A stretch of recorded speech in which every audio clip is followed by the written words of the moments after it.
My Lord, I oppose the consolidated petitions and make 4 arguments. 1, that the petitions fail the test of position in Anarita and Umo Matemu. 2, that the petitions abide by the doctrine of mootness. 3. What is your second point? Second point. You remember I'm recording. Yes, my Lord. Yes. I'll slow down a little. Yes. The first is that the petitions fail the test of position. That one have the... Secondly, that the petitions abide by the doctrine of mootness. Third, that the petitions abide in law, and the court's jurisdiction is postponed on the exhaustion dogma. And last, that no order of mandamus lies.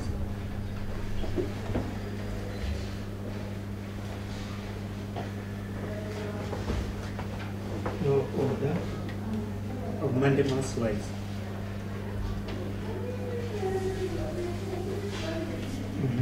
On the first point, my Lord, apart from citing omnibus provisions of the Constitution, the petitions do not provide particulars of the alleged violations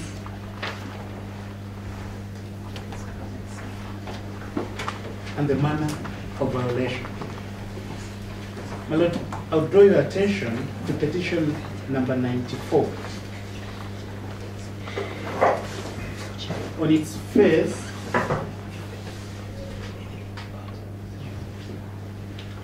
my Lord, the petition mentions Articles 2, 10, 73. It mentions on the Articles face 2, 10, 73. various, or say various articles. 2, Okay. 10, 2, 10, 73, 73, 88, 88, 248, 248, 250, 250, and 260. and 260. However, there's little of particulars, my Lord. If you look at paragraphs 18F, However, there is little 18. of the particulars. my Lord, that's on page 5 of the petition. It says nature of injury. On paragraph Paragraph 18 starts from page 5. on page 5. It says nature of injury that the petitioner and members of the LSK shall suffer. And one would expect that that is the point where you find the violation. But only Article 18F mentions the Constitution, and it says, my Lord, I quote, the Council failed to comply with Chapter 6 of the Constitution and lowered the bar below the bare minimum acceptable levels in any respectable association or society. There's no particulars. Which article of Chapter 6? So you are saying no particulars? No particulars of the violations. The other one, it's the Constitution is also mentioned again in paragraph 21. It says legal grounds in support of the petition. That's at page 7.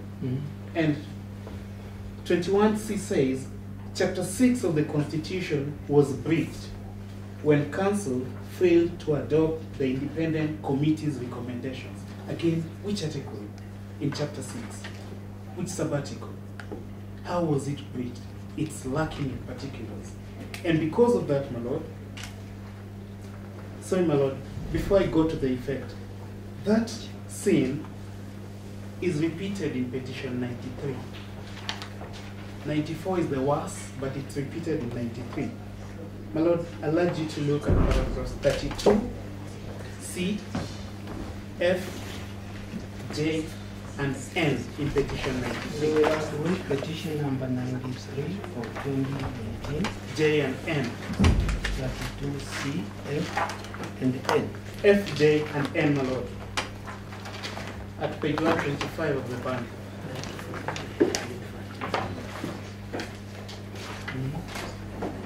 If it pleases the court, my lord, I'll turn. My lord, sorry for continuous interruptions. I have not seen any response from my learned friend or submissions. We came here to highlight. I'm wondering whether he has filed any submissions so that he can highlight. Did you file?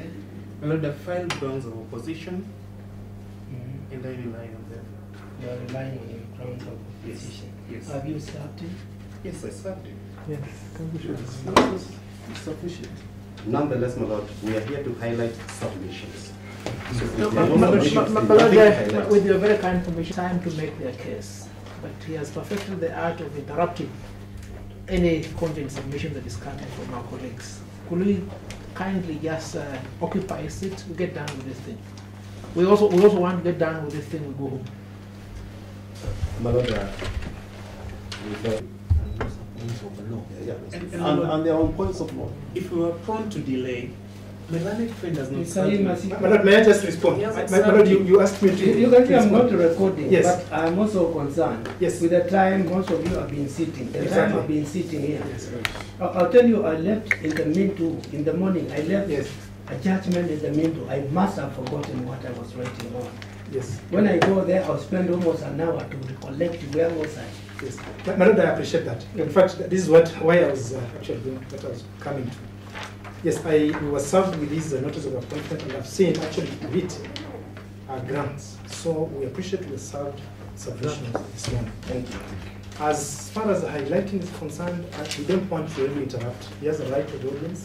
Let him go ahead and highlight whatever it's worth. Whatever it is worth. So I'll tell you N, J, and N. Yes, At they're page page 125. 125. What Again, the omnibus claims are made, no particulars are given. My lord, if it pleases you, I'll move to my second argument, Please do. which is on mootness.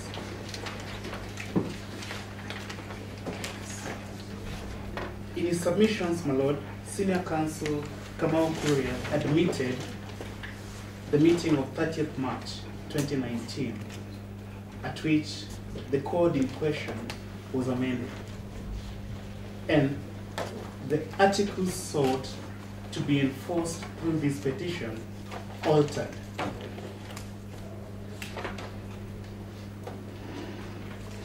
That detail appears also in the affidavit of Mercy Wambua.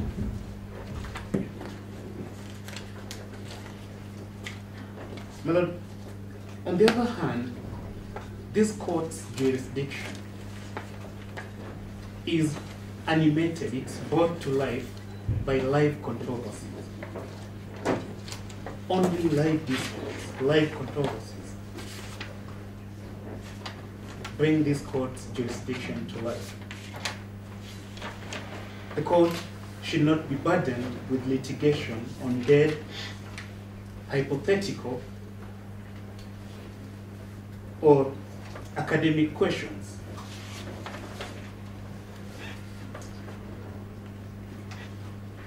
Because if the court hears hypotheticals, then it's at worst giving legal advice, and at best it's offering an advisory opinion, which is not within its jurisdiction. Only the Supreme Court can give advisory opinions. So there must be a live dispute. As it is, the dispute has now been overtaken by events. There's no continuing controversy, and the court's judgment would have no practical effect. My lord, suppose you say that you allow the petition and you direct the first respondent to carry out the nomination afresh. It would apply the code as it is now. We'll be back where we began.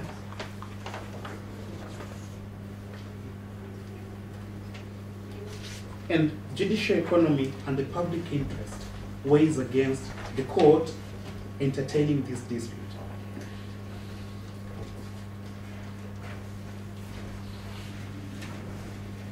My lord,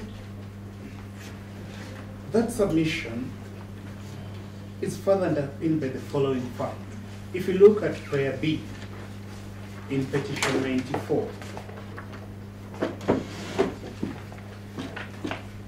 and again prayer 4, 5, and 6 in petition number 93. In the prayer number B in petition 94, 93. and prayers 4, 5, and 6 in petition number 93. My Lord, they seek the compulsion of the submission of the name of one Alex Irungu Gatundu, who was withdrawn from the race.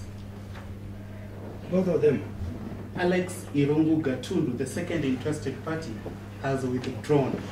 They seek removal of the. They seek inclusion. They say include Alex Gatundu, include Macharia Njero as the only candidates, and include Charles Ongota. So the prayers themselves have been overtaken by events. They seek the inclusion of a candidate who has withdrawn, has lost interest in the petition, and has lost interest in the election. And my Lord, I didn't have time to file my authorities, but there's an Indian case which says a withdrawn candidate is no candidate at all. He has simply gone out of the picture. It's the case of Shio Kumar versus G. Oak and others. Where is the evidence he has withdrawn? Where has been withdrawn? My Lord, that's a fact that's judicially noticeable. Are matters of local general I'm asking notoriety. you a simple question. Yes, my Lord. Where is evidence My Lord, of when we withdrawal? first appeared before you, he was here. He's now not there. He has withdrawn from the elections. And no party contests that because it's true. I will then turn to my third submission, which is on the exhaustion doctrine.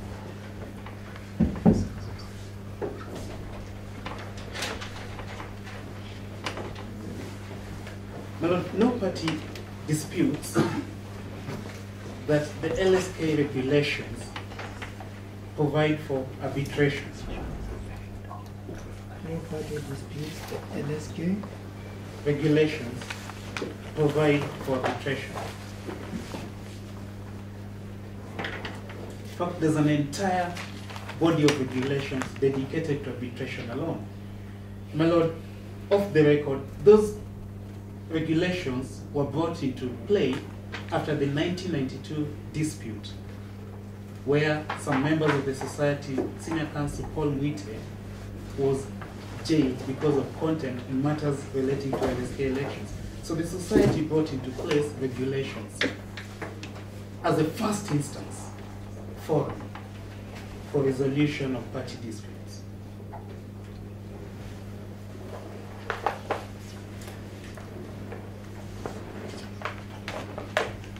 And if you look at paragraph 30 of petition 93,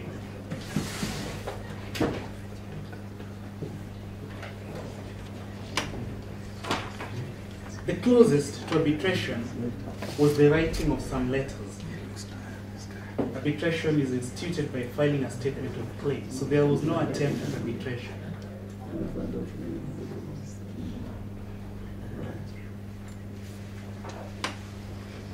Because letters do not originate an arbitration. The regulations show how disputes should be submitted to arbitration. My Lord, Section 9 of the FAA, the Fair Administrative Action Act, Section 9 of the Fair Administrative Action Act, which is a normative derivative of Article 47. It's underpinned by Article 47. Forbids this court from reviewing decisions prior to exhaustion.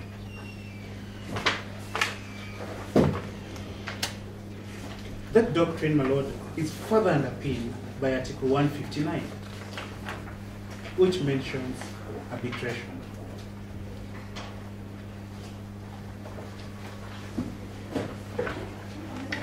My lord, Section 9 deploys the word shall. It's mandatory. It's a must. Unless the petitioners apply for exemption, showing that there are exceptional circumstances and that exemption would be in the interest of justice.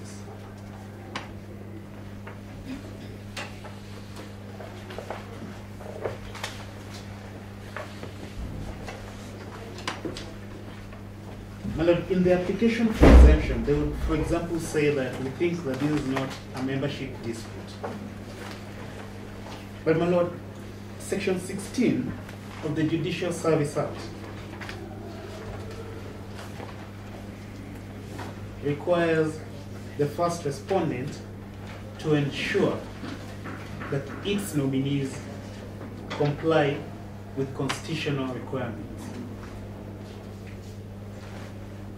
And that is why the petitioners should have exhausted internal mechanisms for dispute resolution. Because the policy consequence, my lord, is that the court is now faced with a nomination dispute in the first instance. So the court must, in the first instance, decide which candidate is eligible and which candidate is not eligible, without giving the first respondent the first go at that.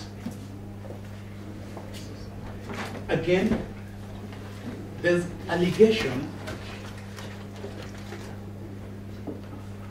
of violation of the Leadership and Integrity Act 2012.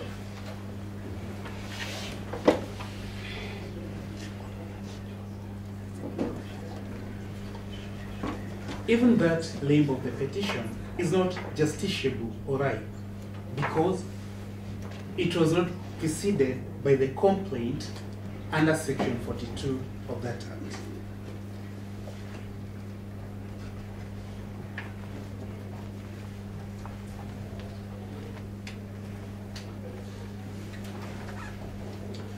But it's not controverted that the decision of 30th March 2019 at the AGM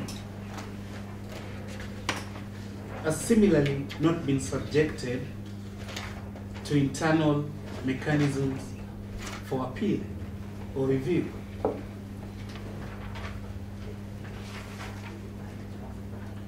I would then turn to my fourth and last submission, my lord.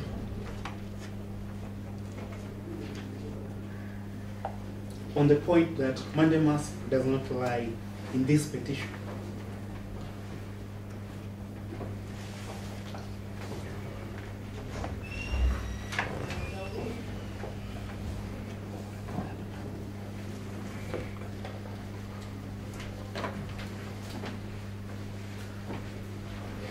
My lord, this court will give an order of mandamus in cases of omission or failure to act, to compel action.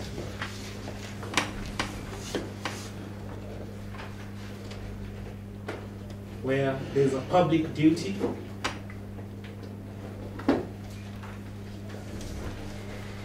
or in law.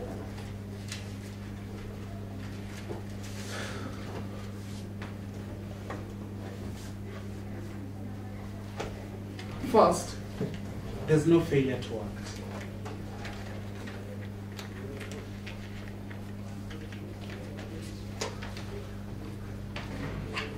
Because the report which petition 94 seeks to compel the LSK to adopt was already adopted.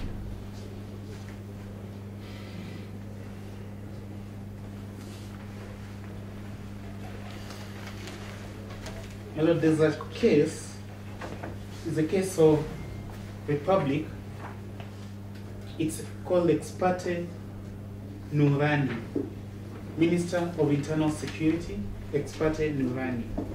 It's a 2018 EKLR decision.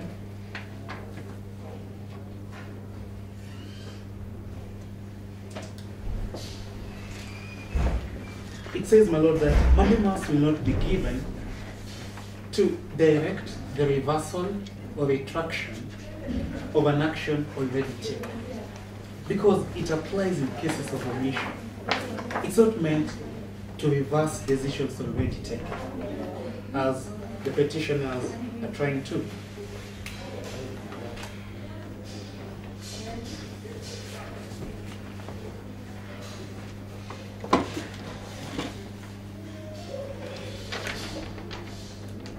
But even if there was a failure to act, assuming there were a failure to act, there's no public duty. And a right, because duty correlates to rights. The duty on the part of the public agency to act leads to a right to expect that action. I say there's no duty, my lord, because the regulations, the 2018 regulations, and the electoral code itself have not been approved by the members of the AGM, and they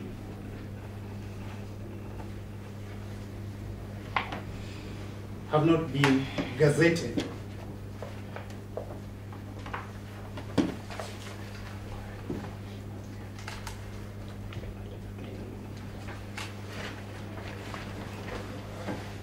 When you look at Article 24, Your time? yes, I'm winding up on this point. Limitations to rights can only be by law. And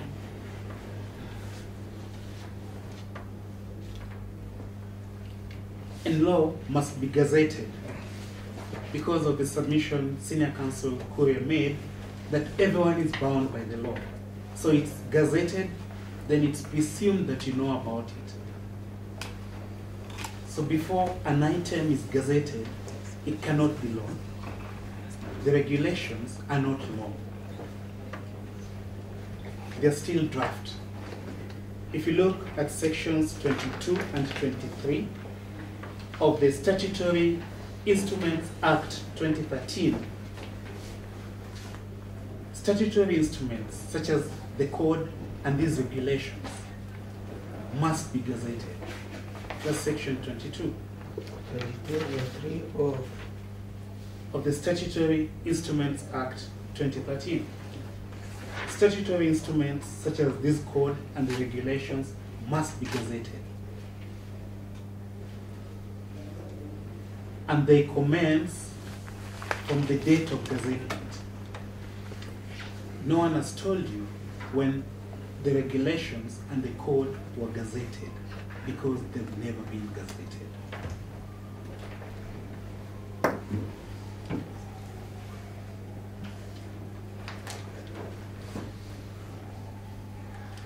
So there's no statutory underpinning to the application for mandamus.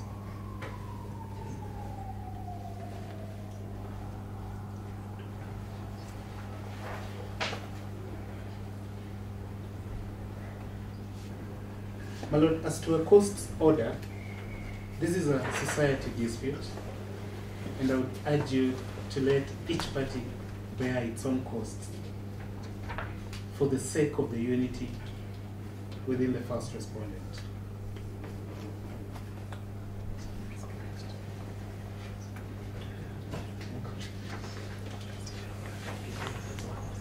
Unless my lord has a question for me, I will see.